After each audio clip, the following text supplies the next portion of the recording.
Bonsoir et bienvenue sur Petite Pensée dans un monde hostile, un monde incertain. Ce soir, je me penche sur l'utilitarisme qui nous vient des pays anglo-saxons. Récemment, j'ai vu une vidéo d'un jeune philosophe qui nous pose le problème suivant. Vous êtes le chef d'un pays et vous êtes en guerre contre un pays ennemi. Et on vous assure que si vous lancez une bombe contre ce pays ennemi, vous allez faire un certain nombre de morts, disons 1 million, hein, juste comme ça un chiffre. Mais vous allez arrêter la guerre. Mais si vous ne lancez pas la bombe contre ce pays ennemi, non seulement vous n'allez pas arrêter la guerre, mais le nombre de morts serait par exemple 5 millions. Voilà, c'est une introduction donc à l'utilitarisme, parce qu'il est plus ou moins question de ça. Qu'est-ce que c'est que l'utilitarisme ? D'après la pensée et la philosophie utilitariste, il y a chez l'homme quelque chose de profond, c'est la recherche du bonheur. C'est-à-dire que l'homme a intérêt à rechercher le bonheur et en même temps, il a intérêt à diminuer les souffrances, à diminuer les malheurs. D'autre part, une action n'est jugée bonne ou mauvaise que par le nombre de bonheurs qu'elle peut provoquer. Si une action arrive à procurer du bonheur pour un maximum d'êtres humains, alors elle est jugée bonne. Si une action arrive à diminuer au maximum le nombre de malheurs, elle est jugée bonne également. Si une action arrive à augmenter le nombre de malheurs, elle est jugée mauvaise. Donc, vous voyez donc déjà une différence entre le mode de pensée du monde kantien. Ici, les utilitaristes vont essuyer quelques critiques, des critiques qui sont toujours les mêmes. On va lui dire, mais écoutez, là les amis, là vous êtes en train de favoriser les plaisirs personnels. Les utilitaristes disent non, ce n'est pas ça du tout. Ce que l'on veut favoriser, c'est le bonheur des autres. Ça devient presque un devoir de leur procurer du bonheur. Donc, il en découle que l'utilitarisme est une philosophie altruiste, presque du sacrifice. Je me sacrifie pour procurer, et je le dis, et pourquoi pas, pour procurer le bonheur au maximum de personnes. Donc la prise en compte, c'est le bonheur du maximum, pas mon petit bonheur à moi tout égoïste. Hein. Bien sûr, je recherche le mien, bien également, mais mon bonheur se trouve, pourquoi pas, quand je procure du bonheur aux autres. Hein. C'est bien, l'altruisme, je suis euphorique, les autres sont heureux, je suis heureux moi aussi. Un autre corollaire, une autre conséquence est que, puisque les animaux, eux aussi, ont tendance au bonheur, ont intérêt, à ne pas souffrir, donc on doit s'occuper d'eux, on doit s'occuper de leur bien-être. Vous voyez donc quelles conséquences, hein. On part de l'être humain et on va vers les animaux et leur bien-être. C'est très bien, hein. Moi je n'ai rien à dire. Un autre élément, puisque la notion de vice, de ce qui est bon, ce qui est mauvais n'est plus de mise, et ce qui compte, c'est le maximum de plaisir et de bonheur que l'on va procurer aux autres, et l'on découle autre chose, qui va être repris par Mondeville dans la fable des ruches. La fable de la ruche heureuse, la fable des abeilles, que moi je trouve que c'est une escroquerie intellectuelle, et dans la prochaine vidéo je vais expliquer pourquoi. C'est-à-dire, selon l'utilitarisme, on laisse faire ces petits vices, puisque ces petits vices, c'est ce qui vont procurer le bonheur de tous les autres. Ainsi, un avocat qui est roublard, il va gagner plus d'argent, mais il va en même temps dépenser plus d'argent, et cet argent va profiter aux tailleurs, etc., etc.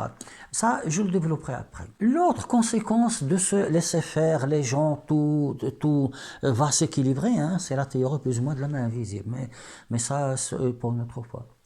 C'est que l'on va rentrer dans un certain libéralisme. On laisse les gens faire à leur guise, on laisse les marchés s'épanouir, et puis il y aura toujours un équilibre spontané qui va venir, hein, la main invisible, donc comme je l'ai dit. Maintenant, je vais vous dire ce que je pense de l'utilitarisme, après on verra cette histoire de bande. C'est ce qu'on appelle de quoi tu te mêles.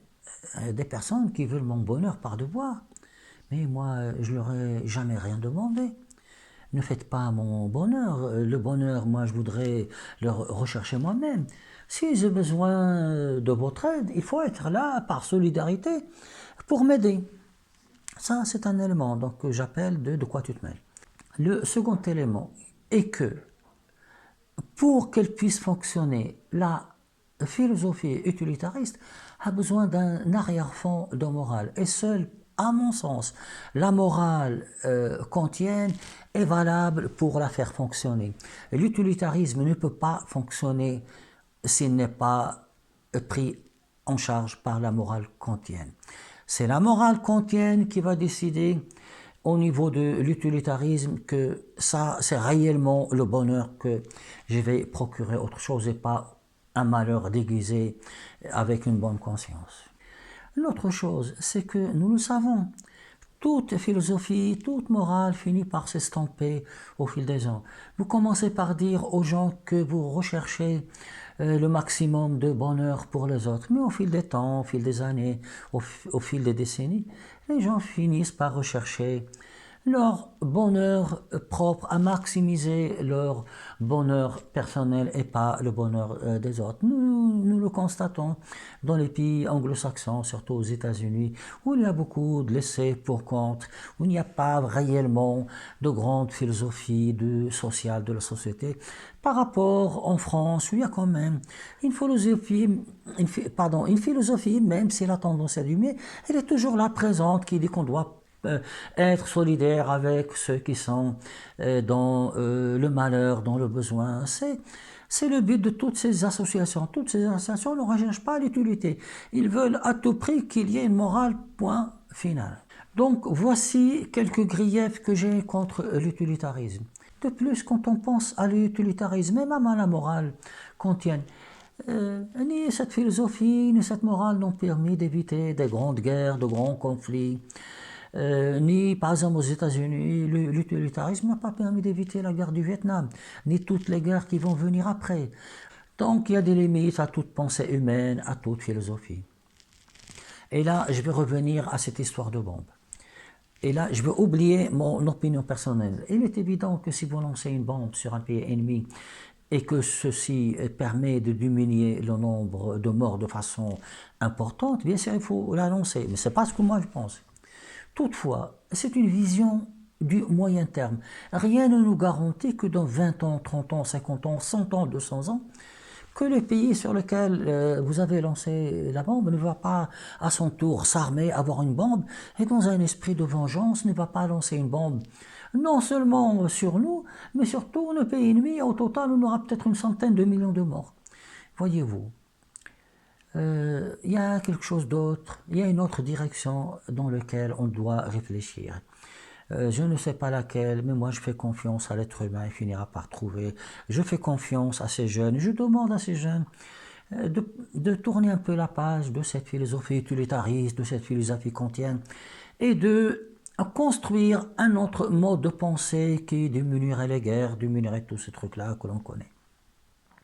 Je vous remercie et à bientôt. La prochaine fois, c'est sûr, du moins je l'espère, je vais vous parler de cette catastrophe qui est une escroquerie intellectuelle, qui est la fable des abeilles de Mandeville. Et merci pour votre attention. Désolé, je me suis rendu compte que je n'ai pas répondu à la question de la bombe. Ma réponse est sans équivoque. Jamais je ne lancerai une bombe ni lâcherai une bombe sur des êtres humains pour en épargner la vie d'un maximum d'êtres humains. Jamais je ne tuerai des gens. Quelles que soient les circonstances et qu'advienne que pourra. Si je devais lâcher une bombe sur des êtres humains, je ne pourrais pas continuer à vivre après cela. C'est ce que je suis et c'est pour ça qu'il y a des métiers que je ne ferai jamais. Je crois que ma réponse est claire, sans la moindre hésitation et sans la moindre équivoque. Je vous remercie et à bientôt donc.